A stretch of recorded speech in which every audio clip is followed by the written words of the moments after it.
Hey guys, welcome back to the lab. This is going to be a little bit different way of doing the lab. We are going to do a very quick interpretation. So we're going to keep the cameras rolling this whole time. We're going to have someone share a dream, and then we're going to give you just a minute to pray and ask for an interpretation, and we're going to give you quick interpretations. So, unlike normal, you're not going to pause your video this time. You're going to do this exercise right with us. So, Erica, why don't you come on up and share your dream? Yay. Okay, so I was at my house. My parents were out of town, and I had walked out the back door. As I walked out the back door, I saw that there was an old black car in the driveway. And somehow through the fence, I could see that there was a second car behind. My parents were gone, but there were these two cars in the driveway. There was one person in the first car, and so I walked back in. The door wouldn't lock behind me, so I propped a chair up to it, and I just carried on. Next thing I know, they've broken a window, but it was a window that's down from the back door, and there's two tall bookcases in front of it, but that's the window they broke. And before they even came in, they stopped to clean up the glass. And they just stood there waiting. And then I go to my room and I call 911. I come out, and Renee's brother is how I had written it down. Like, I didn't say his name, but I said Renee's brother. Renee is my former sister-in-law, my brother's ex. So he takes my phone from me, walks me back out, and I see that the back door has 5 levels, whatever, of windows. And they'd broken out the bottom 3. But it's a door. So I said, why'd you do that? Well, so we could pass stuff out. Okay, but it's a door. Okay, and then all of a sudden my dad shows up, and he's got a ring, a finger full of rings. One of which was my mom's wedding set. And the others I hadn't seen before. I didn't know where they came from. And it was like he was helping them. Like, here's the rings. And then that was it. All right.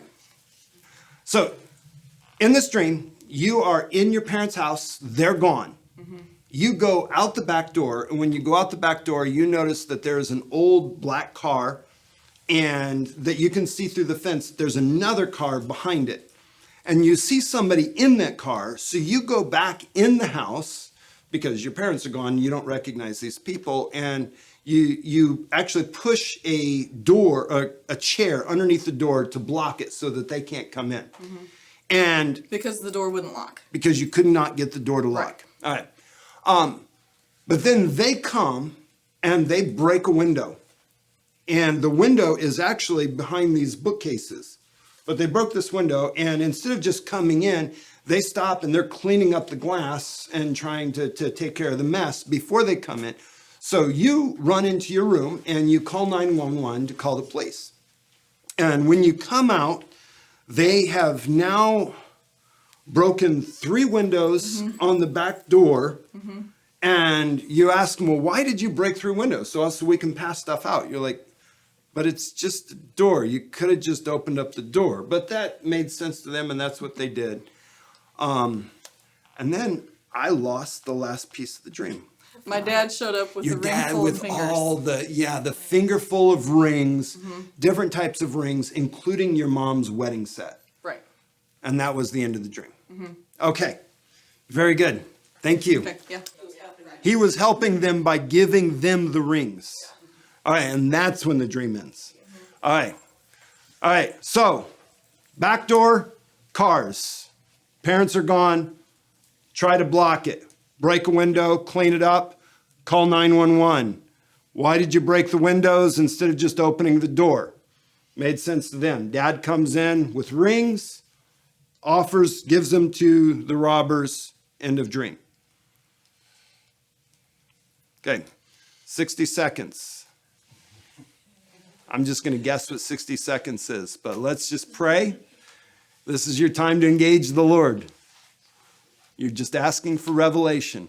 Don't get too much in your head.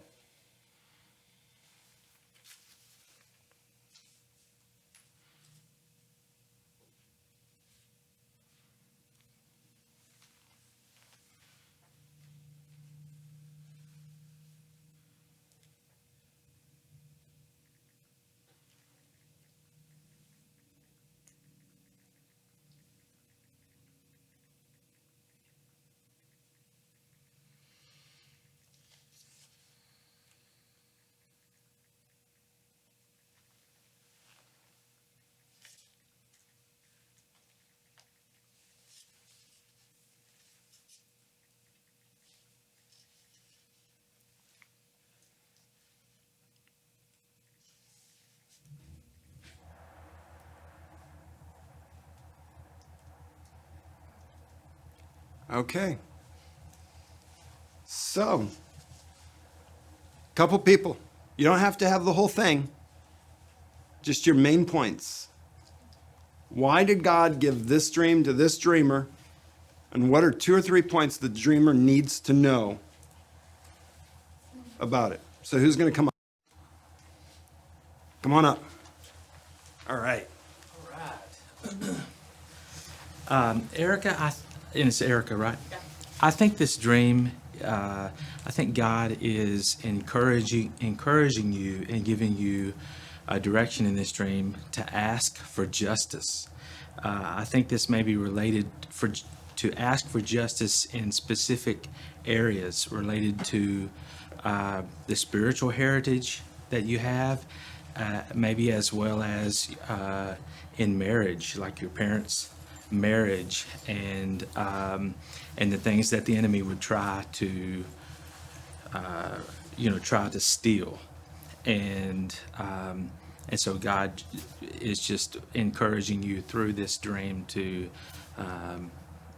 seek justice. Okay. One more. Come on up.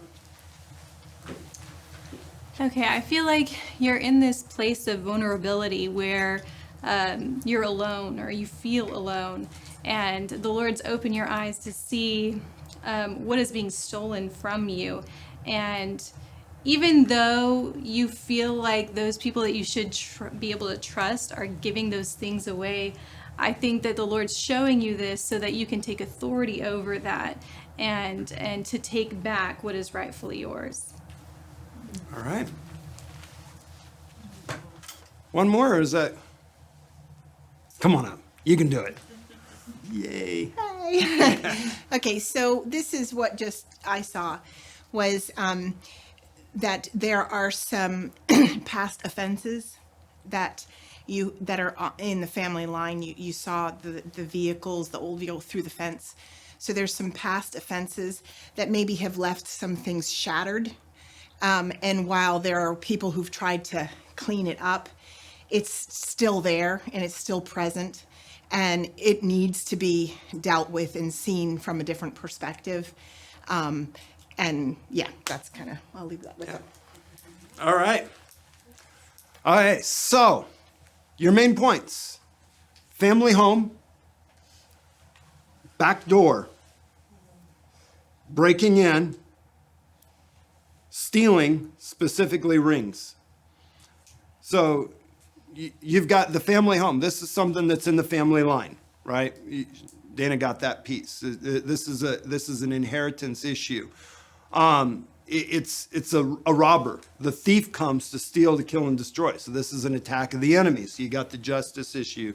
You got something that's being stolen, and it's being stolen from the family. You've got the family that is agreeing with the stealing, right? And specifically your parents that have given some things up to the enemy, and relating to inheritance and relating to covenant.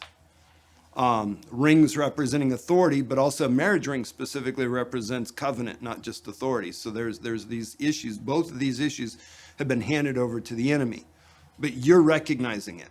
Now, you're recognizing it lets you know to pray for the justice, right? That's the application. The interpretation is the enemy stealing. The application is when you see the enemy stealing, you pray. If you catch the enemy in the act, there's justice 3 times, 7 times what was stolen when he's caught. So there's some stuff from your family line, specifically from the past, that you're starting to realize have allowed the enemy to have entrance into your life. And you've cried out for help, but it's like your family are giving away things that the enemy's trying to steal, and you're seeing that pattern. Now, knowing that, you now know how to pray. That key, the key to prayer for justice is very important. And I would say it's for justice, but it's also for information. This is past issues, right? And it's the enemy. Now, knowing the ways of God, we know that we ask for justice, because they still broke in. And even though the family's given over some of these things to the enemy, There's still a prayer for justice because they're there illegally. They broke in.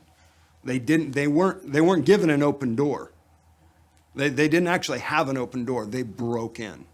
This is a great exercise for you guys on the lab, because a lot of times when you're interpreting dreams, you don't get the ability to sit down and diagram out the dream and figure out what it means. You've got the person right in front of you, and you've just a couple minutes just to talk through the main pieces and then give them the nuggets. If you develop that skill, it'll be very helpful. One of the best ways to do it is just to go out on the streets. When I was trying to figure out how to interpret dreams, before we got to a place where there were other people that wanted to learn how to interpret dreams, I used to go to Barnes & Noble and just hang out and look for people and just go up and ask them, hey, I've been learning about dream interpretation. I need dreams that I can practice on. Do you have a dream that I could possibly see if I could interpret? And it was just a great way to start the process, and it puts you in that place, and you develop some skills and some habits that are very, very effective. So glad you guys got to join us for this exercise. We'll see you next time on the lab.